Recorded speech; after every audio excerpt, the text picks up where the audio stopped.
Have you ever experienced guilt for saying no to a family member? Have you ever given in to requests just to avoid being perceived as ungrateful, selfish, or cold? Perhaps you forced yourself to attend events you didn't want to go to, spent money you couldn't afford, or endured hurtful conversations, all to maintain the image of a caring son, understanding brother, or reliable relative. If this resonates with you, then this video is for you. After the age of 50, many individuals often find themselves trapped in family roles that no longer hold any significance. As you grow older, your perspective on the world evolves, yet for some reason you continue to say yes out of a sense of obligation. Time marches on, but the emotional patterns remain unchanged, as if you still need to prove something, as if the emotional debt will never be settled. It's as if you are still that same boy or girl, striving to please everyone around you. Freud, the father of psychoanalysis, understood the profound impact that family bonds have on our mental framework. He believed that the most profound conflicts within the human soul arise not in the workplace or among friends, but within the family. It is in the family where we first learn about love, obligation, guilt, and punishment. This is where the initial repressions take root, along with unmet desires and the first unspoken no's that eventually manifest as symptoms, resentments, and ailments of both body and mind. But why is it so challenging to say no to those who are supposed to love us unconditionally? According to Freud, familial love resides in a complex and often ambiguous territory. It is composed of both attachment and demands. There exists a silent expectation that as a family member you should always be available, that true love is the kind that endures everything. If you dare to refuse in any way, that refusal is viewed as a moral failure. The issue lies in the fact that a love that demands and manipulates is far from healthy. It breeds feelings of guilt, which, from a Freudian perspective, is among the most paralyzing emotions. Guilt not only hinders our ability to act of our own accord, but also undermines our self-esteem, distances us from our own truth, and condemns us to a life lived for others. Many individuals over the age of 50 carry this burden of guilt for decades. These are men and women who have always said yes, believing that disappointing someone was morally wrong. They came to see self-concern as unattractive, equating love primarily with self-sacrifice. And now, when their bodies are pleading for rest and their minds seek peace, they still find themselves answering calls they wish to ignore. They take on challenges that are beyond their capacity and bear a weight they can no longer carry. Freud cautioned that such dynamics could lead to a troubled mind. The unconscious mind, even in silence, registers every instance when you betray yourself. Each time you expressed a yes with your words, while your heart whispered no, your body will sooner or later respond. Persistent headaches, recurring insomnia, inexplicable fatigue, these may all signify a no swallowed out of fear of rejection. This video is not a call for coldness, detachment, or selfishness. Rather, it advocates for emotional honesty. Saying no doesn't mean severing ties, it means clarifying them. This allows us to maintain our connections not out of obligation, but by choice. And as Freud noted, choice is only possible when there is awareness. Moving forward, we will explore why learning to say no, even to our relatives, can be one of the greatest acts of love you can offer, both for yourself and for them. When you respect yourself, you teach others to respect you as well. And perhaps love will cease to be a prison and transform into freedom. How many times have you heard phrases like, "You have to do this"? After all, it's family, or "it's your duty as a son, brother, or father." These seemingly harmless commands carry a profound psychological significance. They evoke the notion of obligation, which over time evolves into a silent emotional burden. From a Freudian perspective, this absolute familial duty is a cultural and unconscious construct, confining individuals within roles they did not always choose. Freud viewed the family not just as a core of attachment, but also as the initial environment where individuals experience repression, idealization, and guilt. It is within this familial context that children begin to shape their identities, guided by what pleases or displeases their parents. When praise is bestowed upon them for conforming to someone else's desires, they learn to adapt and accommodate. Freud referred to this process as the formation of the superego, a mental entity that internalizes rules and ideals, which are often rigid and harsh. This superego continues to exert its influence in the minds of adults years later, preventing them from saying no to their families. Even when a request feels unfair, disproportionate, or cruel, the instinct to decline is swiftly drowned out by a sense of guilt, which seems to lack a name. It's as if denying a favor equates to rejecting the love, loyalty, and worth that one holds within the family. And it hurts. The sense of an everlasting obligation to our parents or siblings is often an emotional illusion that takes root in childhood. True attachment should not demand a repayment. What begins as gratitude can, over time, morph into emotional blackmail. This manipulation is not always conscious. Sometimes a relative may manipulate without realizing it, using phrases like, "After everything I've done for you," or "You owe me this." Freud illustrates that this cycle of duty and obedience leads to psychological suffering. This phenomenon is referred to as compulsive repetition. The subject repeats old emotional patterns, even when they cause pain, as an unconscious way to atone for past transgressions. For instance, a son who has never fully pleased his mother may spend his entire life trying to atone for his perceived shortcomings through acts of submission.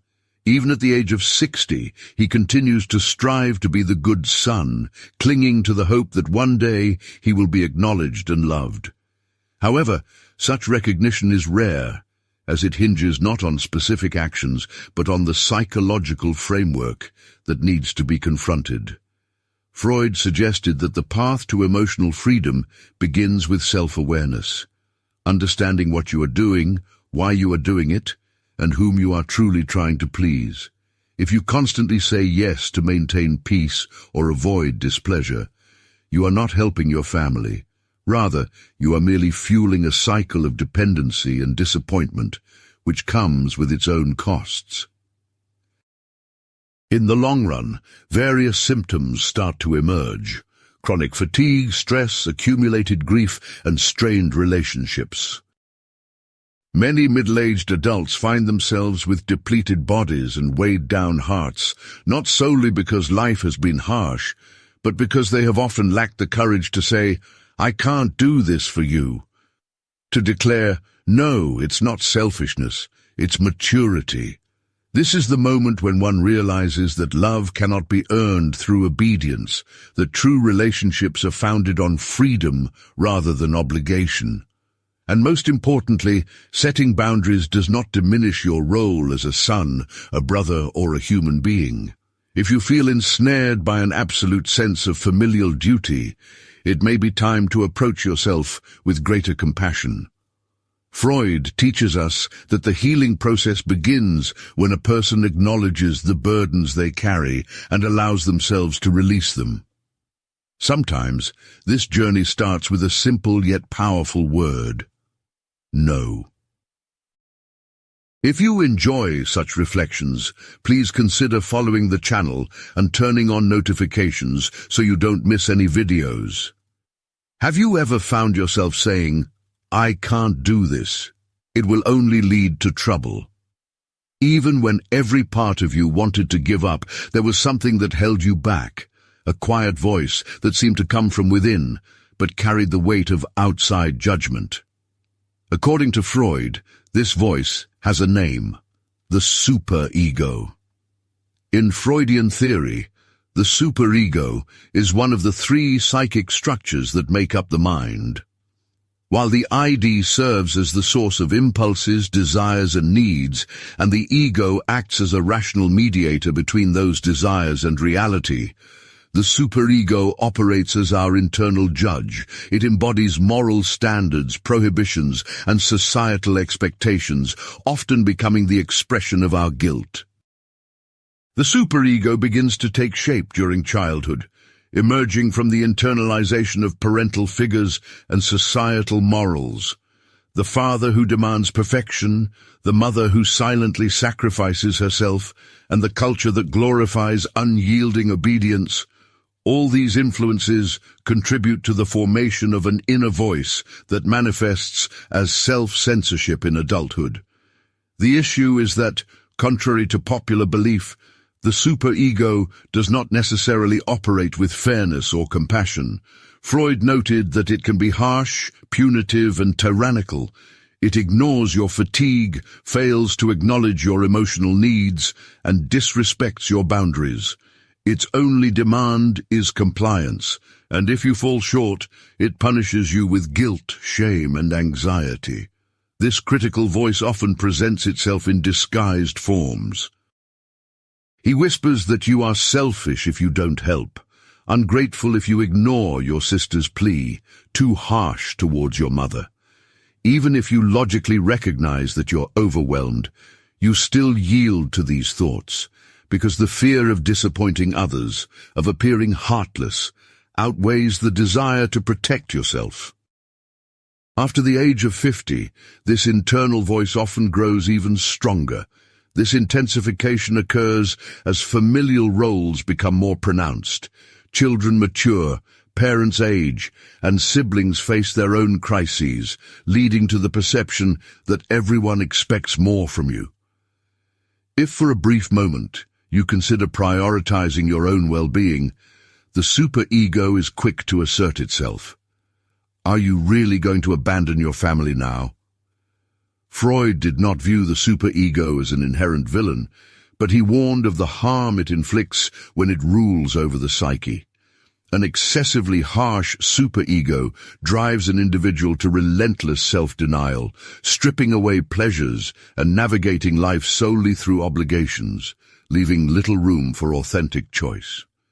Such a life is not truly living. It resembles the fulfillment of a sentence. Healing, from a Freudian perspective, begins with analyzing this inner voice. Once you realize that this internal demand is not a natural instinct but a constructed notion, you start to question it. Where does this demand come from? Who does it truly serve? Are your actions driven by love or by a fear of appearing inadequate? When you recognize that the superego is an emotional inheritance subject to reinterpretation, you begin to free yourself. This doesn't imply acting irresponsibly or aggressively severing ties. Instead, it involves reclaiming your right to choose. It means you can examine the request and consciously decide whether it holds any significance for you. Saying no to a family member in this context does not signify a rejection of independence. Rather, it is a statement of existence beyond others' expectations. It involves fostering more mature relationships with yourself and those around you. It's about quieting the voice of inner judgment and finally listening to what your soul has to say. Therefore, the next time you experience a feeling of guilt, especially when you haven't done anything wrong, take a moment to pause and reflect. Listen closely to that voice. Is it truly yours? Or is it merely a remnant of the past that no longer needs to control you? In psychoanalysis, Freud taught us that what cannot be fully expressed, experienced, or accepted by the conscious mind is pushed into the unconscious. He referred to this process as repression. To repress means to hide, suppress, or stifle desires, thoughts, or emotions that are deemed unacceptable for some reason. According to Freud, the family serves as the initial and most influential environment where these dynamics unfold. It is in childhood that children learn that not all their emotions are appropriate to express openly. When they cry too much, they are labeled as weak. If they show anger, they face reprimand. When they feel jealousy toward a sibling, they are blamed. Gradually, a child comes to understand that certain feelings are deemed unacceptable, and in order to retain their parents' love, they must be concealed. However, these emotions do not simply vanish. They retreat inside, where they begin to work in the dark. The place where this training takes place is almost always within the home. Freud viewed the family as an ambiguous structure. It not only nurtures, but also represses. It is within the family that the first repressions form, particularly regarding anger, the desire for autonomy, and feelings of injustice. Consequently, when you reach adulthood and feel discomfort due to a certain way of being treated in your family, but find yourself unable to express it, you are likely reliving those old repressions. You feel it, yet you remain silent. You are aware of it, but you choose to keep quiet. This is not something new, rather it's a repetition. After 50 years, this pattern may become even more evident. You have spent decades interacting with the same characters, parents, siblings, and children. Each new conflict tends to reopen old wounds, as the unconscious mind does not recognize chronology or the passage of time. It simply reacts. An unpleasant remark from a brother or sister today can evoke the same pain you felt at 12 years old. The emotional charge delivered by a child can transport you back to the role of a person who feels they have never done enough. Rejection carries a price. It lingers, manifesting itself through various symptoms. Freud suggested that these symptoms serve as substitutes for repressed emotional impulses. In simpler terms, what we fail to experience fully will eventually demand to be felt. Unexpressed anger can transform into bitterness. Stifled desires may evolve into melancholia.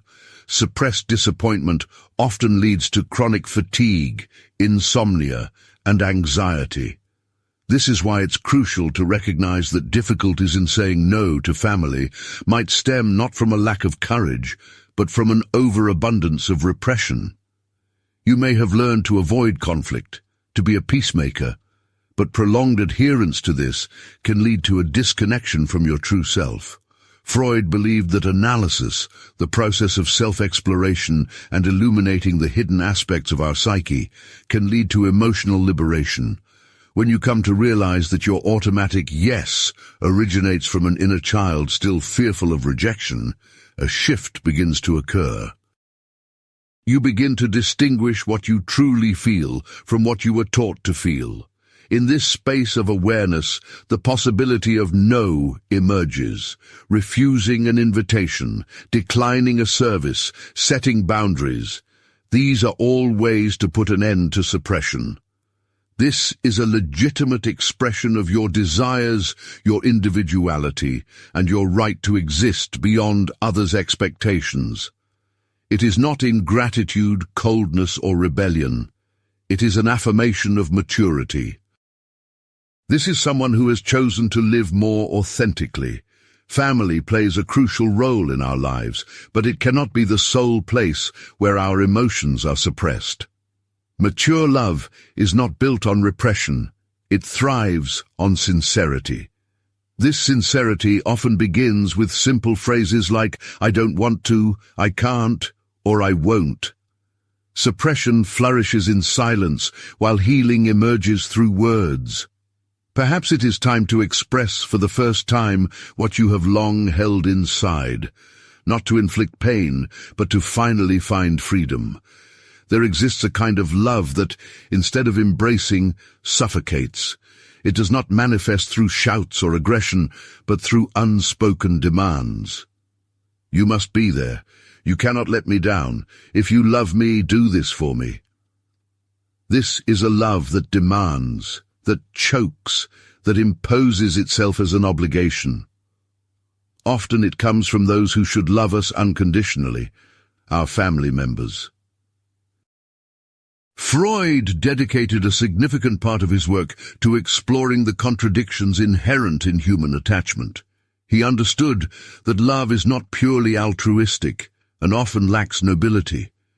Within love lies an unconscious desire to control, possess, and dominate. Such love, disguised as duty, is frequently found within families, especially in the relationships between parents and children, spouses, and siblings. Many individuals, upon reaching their 50s or 60s, still carry the burden of love that feels more obligatory than genuine. They grapple with guilt for not showing the same affection as before, for not calling as often, or for failing to accommodate a family member's requests. Society reinforces this sense of obligation with familiar phrases like, "family is everything." Blood relations are often said to speak louder, and the sentiment that a mother is a mother and siblings are forever prevails. However, Freud teaches us that familial ties alone do not guarantee true love. Attachment must be nurtured. It must be a desire rather than a compulsion. The issue at hand is that in many families, love is often mistaken for submission. When you ask questions, set boundaries, or deny a request, you are quickly accused of being selfish, cold, or abandoning others. This creates an emotional trap that Freud would refer to as emotional blackmail, a tactic aimed at invoking guilt to maintain control. In such situations, love turns into a bargaining chip. I recognize your worth only if you meet my expectations. When affection turns into obligation, a person no longer acts out of desire. Instead, they begin to act out of fear. Fear of dissatisfaction, fear of losing connection, and fear of exclusion. Gradually, these fears erode their will, their boundaries, and their own identity. This is one of the most subtle and dangerous forms of emotional alienation. According to Freud, genuine love requires freedom. It cannot be a response to demands, but is rather a spontaneous choice. To love someone doesn't mean to say yes to everything. Love also entails the ability to say no while still maintaining respect. It is the capacity to bypass an event, decline a favor, or disagree with an idea without it being perceived as a rejection or lack of attachment. After the age of 50, this dilemma typically intensifies. The body no longer responds as it once did, and the mind seeks tranquility. But the family keeps asking, "Can you watch over him? Can you help with this? You'll be there, right?" Even when the most honest answer would be no, many still respond with yes, not out of love, but rather out of fear that they will no longer be loved in return. This distortion of love leads to profound weariness. Relationships built on obligation fail to withstand the test of time. They become ill, dry, mechanical, void of joy. Even worse, they create an inner emptiness that cannot be filled, not even by the presence of others. Saying no in such situations is an act of courage. It is a declaration. I have not stopped loving, but I have chosen to love myself too. It signifies a break from the notion that love must always involve self-sacrifice. It is a claim to exist apart from the expectations of others. Freud teaches us that the path to emotional well-being often involves re-evaluating our emotional bonds. This re-evaluation can only happen when we ask ourselves, am I here because I want to be, or because I feel the need to please? Am I yielding out of love, or from the fear of rejection? Genuine love, when it truly exists, withstands a no, as it is rooted not in control, but in respect. This respect begins when you allow yourself to be whole, even if that means, at times, disappointing those who had certain expectations of you. From an early age, we are taught to live for others, to please, to yield, and to share. In many respects, this is essential for coexisting within society.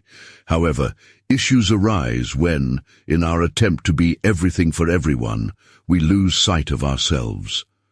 The delicate line that separates self from others begins to blur, giving rise to emotional suffering. Freud believed that a healthy ego recognizes its individuality, psychological boundaries, and internal needs. He argued that the primary function of the ego is to balance the desires of the id with the demands of the superego in the context of reality. Yet when the ego is fragile or consistently bent on fulfilling the desires of others, it becomes porous and vulnerable to emotional intrusion. This fragility is often encountered in family dynamics.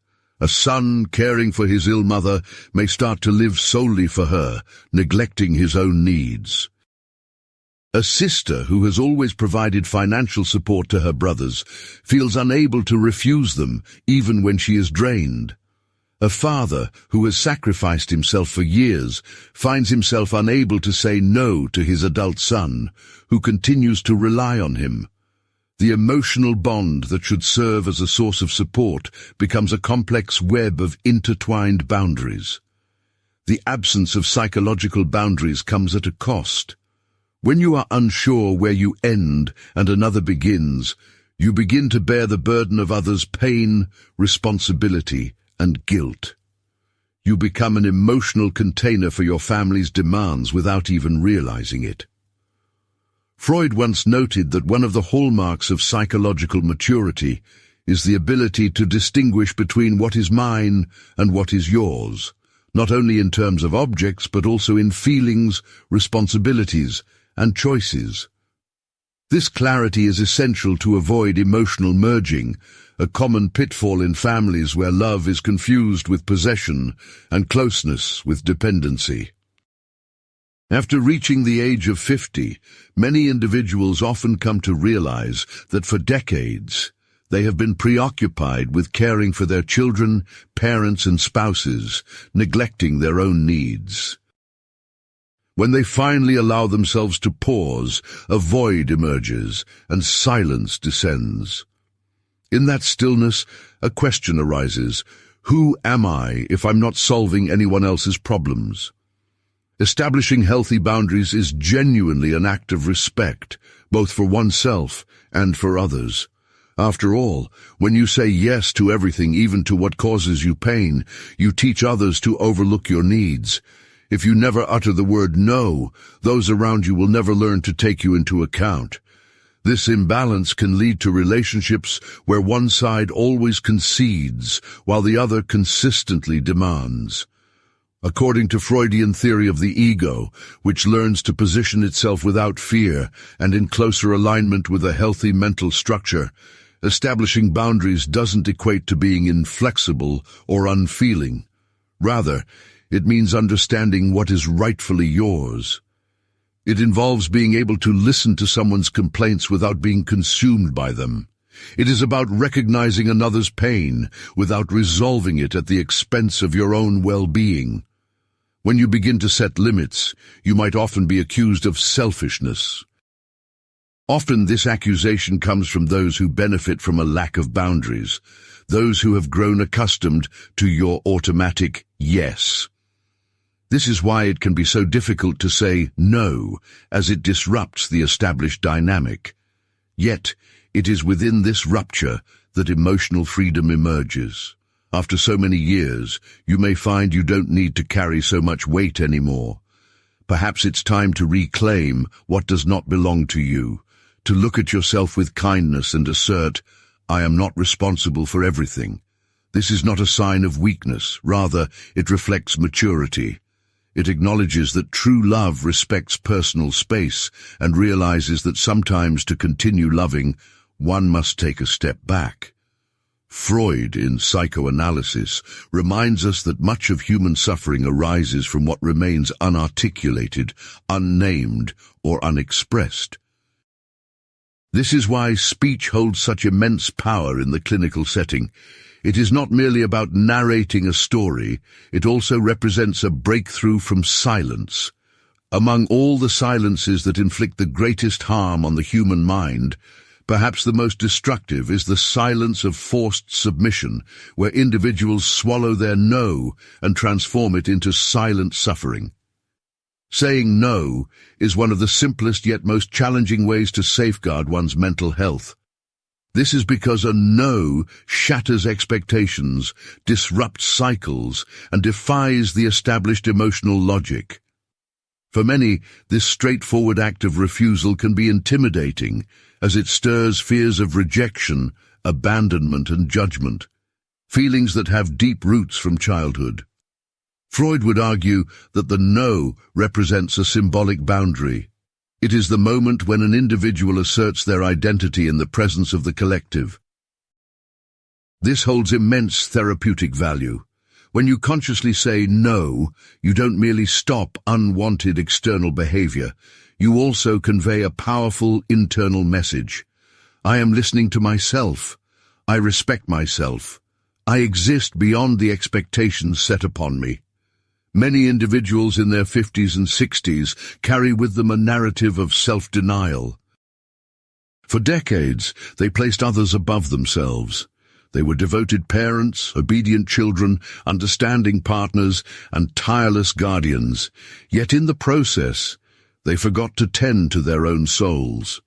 Freud recognized that excessive altruism, driven by guilt or fear, could be just as harmful as rampant selfishness.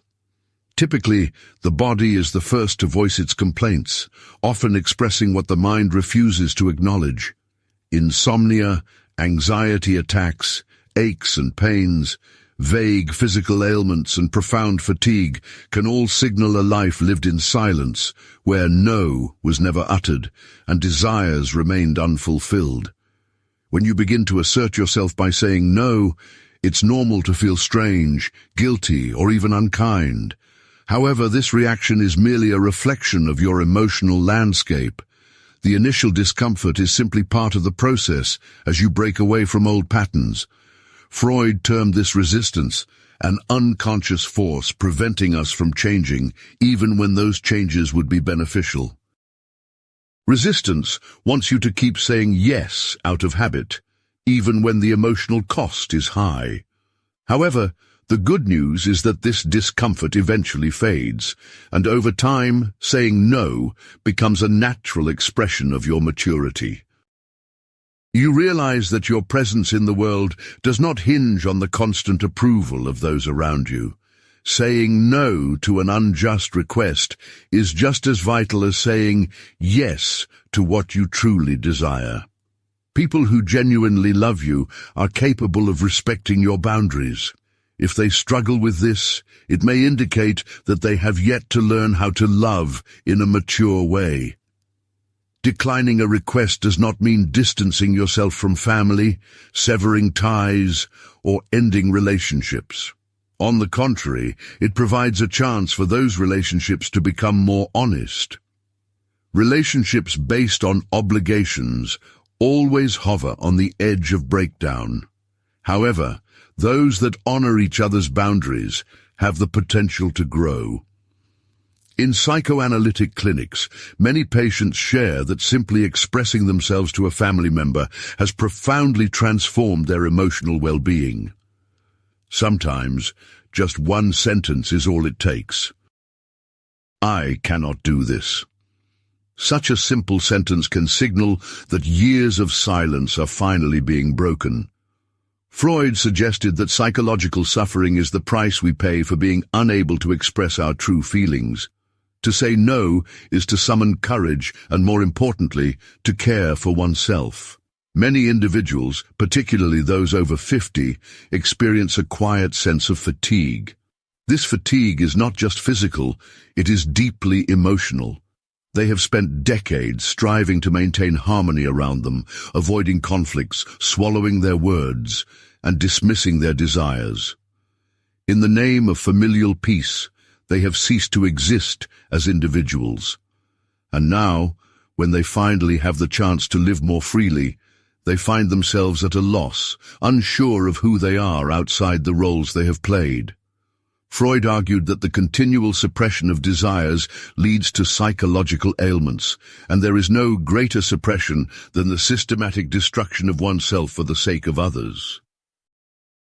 When a person lives solely to be accepted, to avoid arguments, and to ensure that everything is fine, it often conceals a weary heart behind many warm smiles. Beneath the countless reassurances of everything is okay lies a soul yearning for salvation. In an effort to sidestep the discomfort associated with conflict, many individuals adopt a passive stance. They are right even when they are aware of their own mistakes. They comply with requests even when they're unable to fulfill them. They engage in events even if they have no desire to participate. Over the years, such behavior shapes a distorted self-image, making them believe their worth lies in their concession. To be loved becomes synonymous with being useful, accessible, and submissive, and in this world there is a term from Afrocentric theory called suppression. When you stifle your emotions to maintain a facade of calmness, you essentially internalize the conflict. What should be communicated to another person morphs into feelings of guilt, resentment, or sadness. Even worse, when the soul remains silent, the body speaks out through mental illness, physical pain, and emotional disorders. The fear of conflict is quite understandable. No one wants to face rejection, criticism, or isolation within their own family. However, Freud encourages us to view conflict not as a failure, but as a process of differentiation. Conflict is a natural friction arising between two legitimate desires. Avoiding it at all costs does not strengthen relationships. Rather, it renders them fragile, built on forced concessions. Many individuals who have suppressed their own needs for decades eventually realize, often too late, that in trying to maintain harmony with the outside world, they have lost touch with their inner selves. They were good mothers, good fathers, and good children, yet they struggled to be good to themselves. Now, they feel hurt, forgotten, and exploited. This isn't due to a cruel family dynamic. Rather, it stems from their long-standing habit of receiving without learning how to give. Freud emphasized the significance of healthy narcissism. This concept, often misunderstood, is not about vanity or selfishness. It pertains to the right to exist for oneself, to look at oneself with love rather than living solely for others. When someone negates their own needs, they do not accept their reality. They simply fail to love themselves. Saying no, setting boundaries, and engaging in difficult conversations are all essential steps in the journey of reclaiming oneself. While these actions may be uncomfortable and not always well received, they are vital. Contrary to what many believe, the strongest bonds are not the ones that avoid conflict, but rather those that endure and navigate through it. If you've been trying to avoid arguments for so long, it might be time to acknowledge that some conflicts are not only inevitable, but also beneficial. They don't signify the end of love. Rather, they mark the beginning of a new way of relating, one that is more honest, more balanced, and more authentic. Freud reminds us that the unconscious is always active. It holds on to everything we choose to ignore, and eventually that debt must be paid. Sometimes it manifests as tears without cause, at other times as an emotional withdrawal. But nearly always, it leaves you with a sense that life has passed you by while you were too preoccupied with pleasing others. It's not too late to make changes. It's not too late to set your priorities straight. True harmony doesn't mean the absence of conflict. It's about the presence of integrity. Perhaps at this point in your life, that is the only form of harmony worth striving for. Freud once remarked that the voice of intellect is soft, yet it persists until it is acknowledged. This voice often emerges when we finally muster the courage to articulate what we've kept silent about for years, a simple, firm, and necessary no. After decades of saying yes out of fear, habit, or guilt, uttering no becomes a transformative act. It shatters invisible chains. It dismantles roles that no longer serve you, and most importantly, it paves the way for a new way of being, one that is truer to who you are, and less reliant on others' approval. Freud's psychoanalysis teaches us that all suffering has its roots, often found in the bonds we form within our families. These connections, while filled with love, can also carry impositions, expectations, and a silent weight of guilt. By saying no, you are not severing ties with your family. Rather, you are breaking free from suffering. You draw a line between genuine love and suffocating obligation. Age is irrelevant. Whether you're 30, 50, or 80, your mind can evolve at any stage of life. Emotional maturity knows no temporal boundaries. It begins the moment you choose to listen to yourself. Perhaps now, more than ever, you are prepared for this introspection, to look back with understanding rather than resignation, and to boldly face the future. Even if you realize that some relationships may falter, those that truly matter will endure, and in time they will flourish, rooted in truth rather than sacrifice. Saying no does not diminish you. On the contrary, it connects you to what Freud referred to as the strengthened ego, that part of you that understands its feelings, thoughts, and desires, and that allows itself to exist without fear, guilt, or deceit. If today you feel that you are giving too much, yielding too often, or remaining silent too frequently, perhaps it is time to consider a different approach. By saying no, you might not change another person, but it will undoubtedly transform you. Sometimes that's all you need to begin living more easily, more independently, and in essence, more peacefully. If this reflection resonates with you, enjoy the video and keep an eye out for more thoughts like this. Subscribe the channel, please. This way you won't miss any new content. Wishing you good health, and until next time.